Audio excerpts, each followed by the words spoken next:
ये धरती, ये नदिया।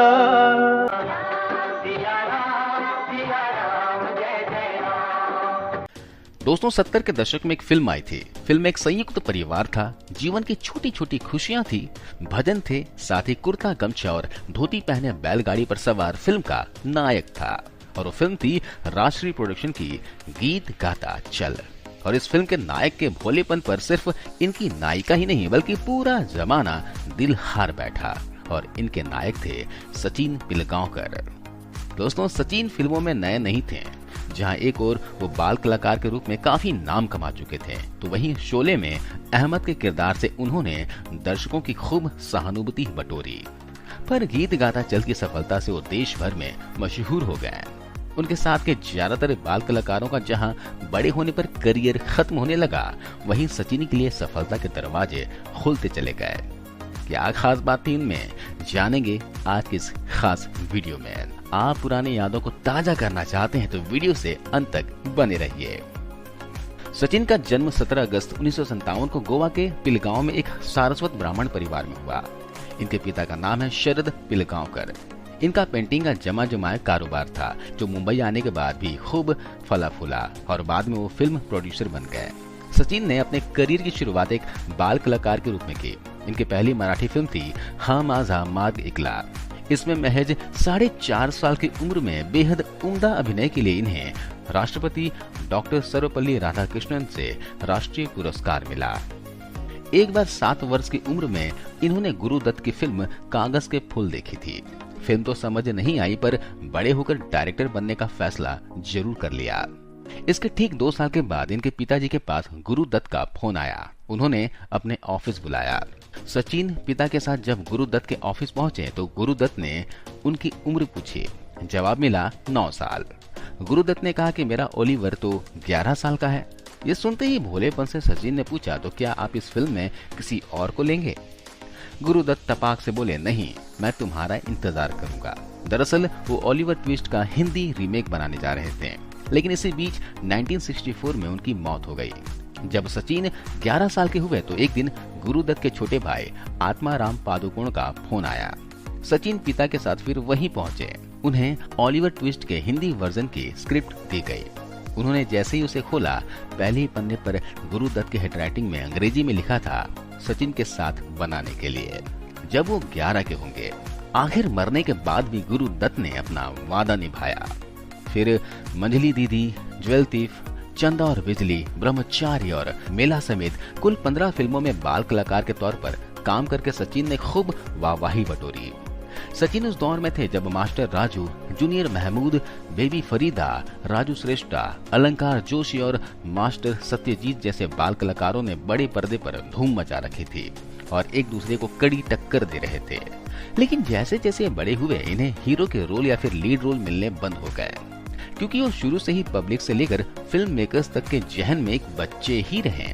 इक्का दुक्का रोल में नजर आने के बाद इनका करियर ढलान पर आ गया। पर सचिन इन सब का अपवाद निकले। एक बार राष्ट्रीय प्रोडक्शन के ताराचंद बड़जात्या को निर्देशन हीरेन नाग ने टैगोर की वो कहानी सुनाई, जिस पर बंगाली में अतिथि नाम से काफी सफल फिल्म बन चुकी थी। ताराचंद को फिल्म पसंद आई और उन्होंने तुरंत इसका हिंदी रीमेक बनाने का फैसला कर लिया। फिल्म के हीरो की तलाश शुरू हुई। मराठी फिल्म हा माझा मार्ग इकला में बाल कलाकार के रूप में काम करके देश भर में फिल्म मेकर्स का ध्यान अपनी ओर खींच लिए थे। 1971 में आई कृष्ण लीला में उनकी मोहक मुस्कान ने सभी को अपना दीवाना बना लिया था। ताराचंद बड़जात्या भी उन्हें इग्नोर नहीं कर सके। इन्होंने सचिन को अपनी इस फिल्म में साइन कर लिया। अतिथि फिल्म को हिंदी के हिसाब से ढालने की जिम्मेदारी मिली सचिन के पिता शरद पिलगांवकर और मधुसूदन कालेकर को। शरद पिलगांवकर ही शुरू से अपने बेटे सचिन का सारा काम संभालते थे। सचिन, सारिका और मदनपुरी के साथ बनी फिल्म गीत गाता चल एक बड़ी हिट साबित हुई। फिल्म का गीत संगीत भी कानों में मानो अमृत घोल रहा था, जो संगीतकार रविंद्र जैन की मेहनत का परिणाम था। श्याम तेरी बंशी पुकारे और मंगल भवना मंगल हारी जैसे गाने इसी फिल्म के गाने हैं। इस फिल्म में सचिन का भोलापन और मासूमियत लोगों को खूब भा गई थी। आगे चलकर इन्होंने राष्ट्रीय प्रोडक्शन के साथ अखियों के झरोके से और नदिया के पार जैसे सुपरहिट फिल्मों में काम किया। एक तरह से वो राष्ट्रीय के लिए गुड लक साबित हुए। गीत गाता चल के अगले बरस यानी कि 1976 में तरुण मजूमदार की फिल्म बालिका वधू में सचिन एक बार फिर उसी सहज, सरल और अलहड़ अंदाज में नजर आए। फिल्म की कहानी ब्रिटिश भारत में एक कम उम्र की लड़की की शादी पर आधारित है। इसके बाद 1978 में राष्ट्रीय की एक और सुपरहिट फिल्म आई अखियों के झरोके से, एक प्यारे से इमोशनल लेकिन पावरफुल लव स्टोरी जिसे सचिन और रंजीता के ऊपर फिल्माया गया। ये फिल्म उस साल डॉन के बाद सेकंड मोस्ट पॉपुलर फिल्म साबित हुई और इसके गाने सुपर डुपर हिट हुए। खासतौर से इसका टाइटल सॉन्ग इतना लोकप्रिय था कि उस दौर में हर प्यार करने वाला इसे जरूर गुनगुनाता था। इस फिल्म के साथ ही सचिन की लोकप्रियता रातों रात कई गुना बढ़ गई। फिर आया साल 1982। केशव प्रसाद मिश्र के हिंदी उपन्यास कोहबर की शर्त पर रासरी ने एक और फिल्म बनाने की योजना बनाई। फिल्म का नाम रखा नदिया के पार। अवधी और भोजपुरी भाषा की मिठास लिए यह एक क्षेत्रीय भाषा की फिल्म थी जिसमें सचिन के अपोजिट साधना सिंह थी। ये फिल्म बिहार और यूपी बेल्ट में एक बहुत बड़ी हिट रही। यह एक साफ सुथरी पारिवारिक फिल्म थी जिसमें मनोरंजन के साथ परिवार के लिए त्याग और बलिदान की भावना का संदेश भी लोगों को दिया और काफी हद तक अपने उद्देश्य में कामयाब भी रही। इसे तेलुगु में भी प्रेमलेयम नाम से डब किया गया। नदिया के पार की अपार सफलता के 12 सालों के बाद रासरी ने उसी कहानी पर हिंदी में हम आपके हैं कौन बनाई। यह फिल्म सफलता के नए कीर्तिमान स्थापित करते हुए शोले को पीछे छोड़कर देश की सबसे ज्यादा कमाऊ फिल्म बन गई।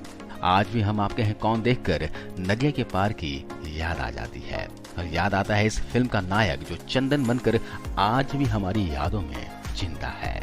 नदिया के पार के सभी गीत एक से बढ़कर एक थे जिसका आज भी कोई सानी नहीं है और इस फिल्म के बाद तो सचिन घर घर या फिर यूं कहें हर दिल में बस गए। मुख्य अभिनेता के अलावा सचिन ने शोले, त्रिशूल, सत्ते पे सत्ता सहित कई बेहतरीन फिल्मों में सलाहकार की भूमिकाएं भी की। शोले में सचिन ने इमाम के बेटे अहमद का यादगार रोल किया था।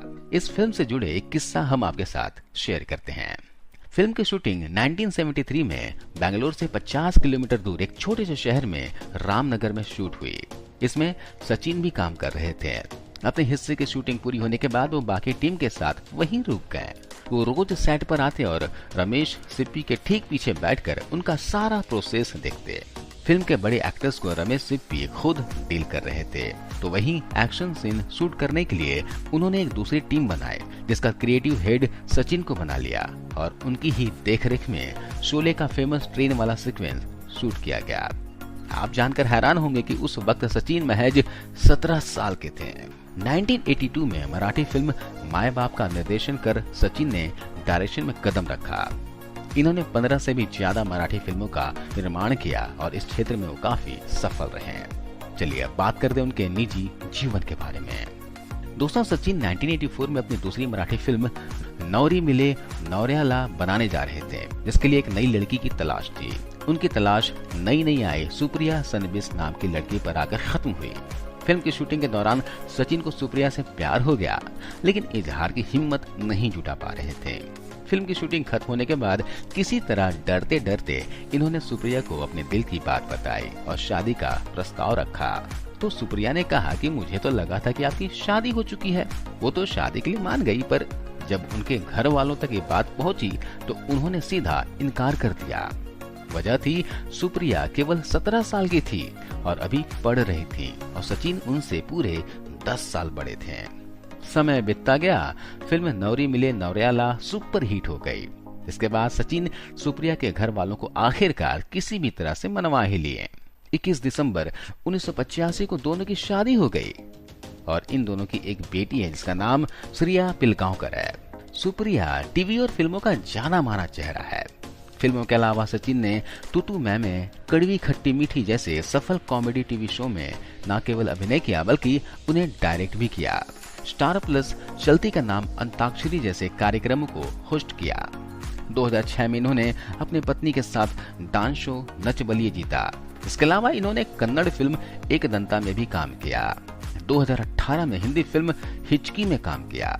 65 से भी ज्यादा फिल्मों में काम कर चुके सचिन भले ही हिंदी फिल्मों में लीड एक्टर के तौर पर ज्यादा नहीं चल सके हों, पर फिर भी उन्हें हरफन मौला कलाकार कहना जायज होगा, जिन्होंने लीड के अलावा कई तरह के कैरेक्टर रोल भी किए हैं, डायरेक्शन और लेखन किया। अपने काम के साथ वो एक्सपेरिमेंट करते रहे।